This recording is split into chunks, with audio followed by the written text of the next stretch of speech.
Bismillahirrahmanirrahim. Assalamualaikum warahmatullahi wabarakatuh. Waalaikumsalam. Alhamdulillahirabbil alamin. Segala puji bagi Allah Subhanahu wa taala yang Maha menyaksikan, yang Maha mendengar dan mengatur pertemuan ini terjadi. Mudah-mudahan apa yang Allah aturkan ini ada dalam keridhaan Allah sehingga berkah. Berkah itu artinya membawa kebaikan yang banyak. Tidak hanya bagi diri, tapi bagi yang lain. Tidak hanya bagi urusan dunia kita, tapi juga sampai untuk urusan akhirat kita kelak. Alhamdulillah sahabat-sahabatku sekalian, para pemirsa yang budiman, kali ini kita akan bersilaturahim dengan Pak Heru. Assalamualaikum Pak, Komjen Heru Winarko. Waalaikumsalam warahmatullahi wabarakatuh. Alhamdulillah, apa kabar Pak Heru? Alhamdulillah, saya sehat. Tahun berapa dulu di Bandung dinas? Tahun 85 Bung Gor. Wah, masih muda ya. Kita hampir seumur loh Pak. 29 Januari 62. Pak Heru Desember ya? Hah? Adik lah, dikit. Adik, rai rayakan. Rai, alhamdulillah. Pak Heru, makasih. BNN itu apa Pak Heru? Badan Narkotika Nasional. Ini sepertinya tugas yang luar biasa berat. Sudah berapa lama Bapak diberi amanah BNN ini? Insya Allah 2 tahun 3 bulan. 2 tahun 3 bulan. Sebelumnya saya di KPK. Di KPK? Oh, Masya Allah. Lalu ke BNN ya. Mana beratan mana Pak? KPK atau jadi di BNN ini? Ya, sama semuanya lah. Amanah. Ibadah semuanya. Amanah ya. Tapi ya, kalau gawatnya gawatan mana nih Pak? Korupsi atau narkoba nih? Atau gawat dua-duanya? Kalau korupsi, kalau narkoba memang semua lapisan ya. Jadi generasi muda, milenial ini yang saya jaga benar. Supaya mereka benar-benar punya ketahanan, termasuk di keluarga. Ini yang kita fokuskan, dan tahun lalu kami di tempat A, di Jawa Barat, dengan Pak Ridwan Kamil. Ya, karena saya lihat di sana cukup tinggi ya para pengguna, dan kita coba menggarap bukan hanya pemberantasan tapi juga kita pencegahan, pemberdayaan masyarakat, dan dari keluarga kita masuk pemberita supaya dari rumah, awal dari rumah.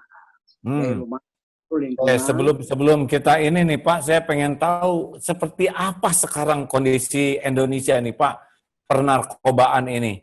Apa gawat, genting atau gimana nih Pak? Kalau genting tidak. Genting tidak. Memang kalau dibilang gawat, cukup gawat. Karena memang kan jumlah penduduk Indonesia cukup banyak ya. Dan tempatnya pencar-pencar di pulau-pulau, tentu dari segi pengamanannya, dari segi dan gaya seperti jalur-jalur tikus saja lumayan, bukan lumayan, sangat banyak jalur-jalur tikus. Seperti di Kaltara, perbatasan dengan Malaysia itu lebih dari 600 jalur tikus di sana yang darat. Wow. Belum yang di laut. Ini yang terus kita lakukan. Tapi alhamdulillah kita ajak teman-teman kita yang teman kita di Malaysia, di Singapura, di Thailand, sama-sama kita ajak untuk bagaimana membuat ASEAN ini bebas dari narkotika. Itu yang kita lakukan. Sampai berapa banyak nih Pak orang Indonesia yang terdeteksi menjadi lebih kurang 6,4 kemarin kita sampaikan 6,4 sampai 6,5 juta orang ya. 6, jadi berapa persen tuh ya? Hampir 3% Pak? 1,8.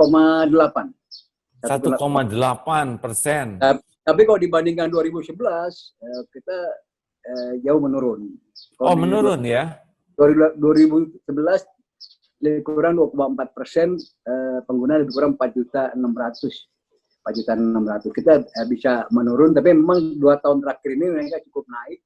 Tapi memang karena jenis narkoba itu bukan zaman mungkin waktu dulu muda tahu ada namanya gele, sabu ya, itu sabu ya baru-baru ini morfin. Tapi sekarang yang kita bahaya itu ada namanya disebut new psychotic synthesis, jenis narkoba baru. Ada 77 jenis yang baru sekarang ini. Jadi para penjahat itu kreatif sekali gitu ya Pak ya, untuk membuat narkoba jenis baru. Bicara narkoba, kita bicara laboratorium. Hmm. Kebetulan kita BNN punya lab standar internasional A, ya ini yang kita kembangkan terus ya, supaya kita bukan hanya anak-anak kita di lab tuh bukan hanya bisa mendetek bahwa ini jenis apa nih jenis apa, tapi juga kita juga udah kembangkan mendetek ini dari mana, kelompok mana. Karena ini kelompok jaringan narkoba ini mereka rupanya punya ada ego juga mereka.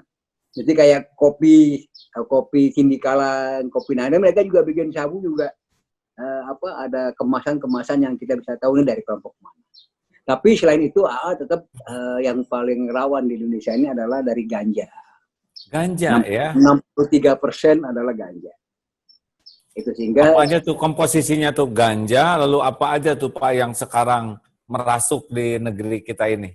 Ganja lebih kurang 65%, lalu 20% lebih itu metapetamin sabu, dan lainnya NPS. Tapi untuk heroin kita sedikit sekali sekarang. Alhamdulillah aparat kita, BNN, kepolisian dan semuanya, ya mungkin ingat 5 tahun 10 tahun yang lalu banyak orang-orang hitam dari Tanah Abang bawa namanya Putau. Nah sekarang sudah hampir tidak ada mereka. Ini juga bukan hanya keberhasilan aparat penegak hukum, juga masyarakat menolak. Ini yang sebenarnya yang kita kembangkan. Jadi bukan hanya kami bicara narkoba, ini bicara supply demand.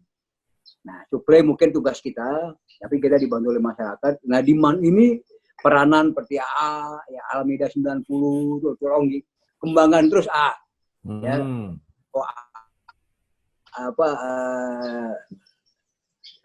Omar itu bahaya. Itu nggak boleh dimakan, nggak boleh diminum. Itu mungkin yang perlu kita kembangkan. Bahayanya apa nih Pak? Kalau narkoba ini tidak terkendali, yang sudah nyata bahayanya itu seperti apa saja untuk diri, untuk keluarga, untuk lingkungan, untuk bangsa, mungkin supaya masyarakat jelas gitu bahayanya. Yang jelas, kenapa disebut narkoba itu ada 4 elemen. Yang pertama, mereka bukan stimulan. Stimulan tuh kayak nggak capek. Jadi yang bahaya. Ya, terutama kami sampaikan teman-teman yang public figure, ya supaya jangan gunakan ini, karena kalau pakai itu mereka nggak pernah capek.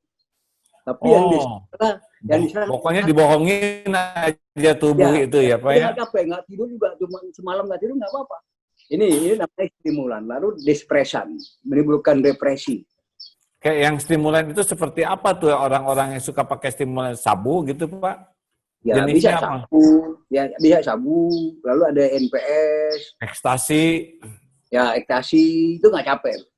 Nah ini menimbulkan namanya stimulan. Tapi yang diserang adalah ginjal, jantung, yang lain-lain.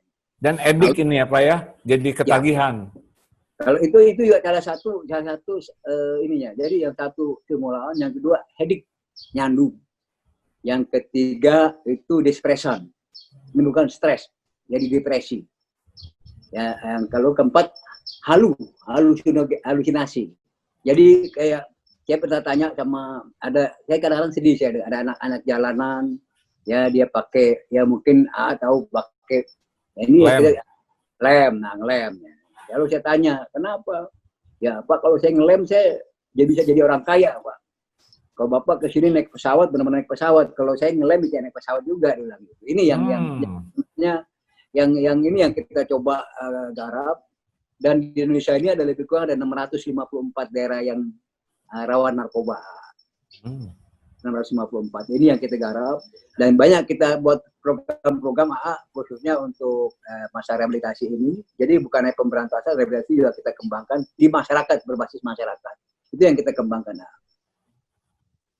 Tapi sampai sejauh mana negara melihat ini sebagai sebuah ancaman nih Pak? Sangat concern Pak. Ya, kita sangat bisa concern ya. Waktu pertama kali saya jadi kepala BNN di Maret 2018, waktu saya dipanggil Bapak Presiden, saya mohon ke beliau juga untuk mengeluarkan instruksi Presiden. Instruksi Presiden ini waktu itu keluar nomor 6 tahun 2018 karena masa pemerintahan beliau sampai 2019.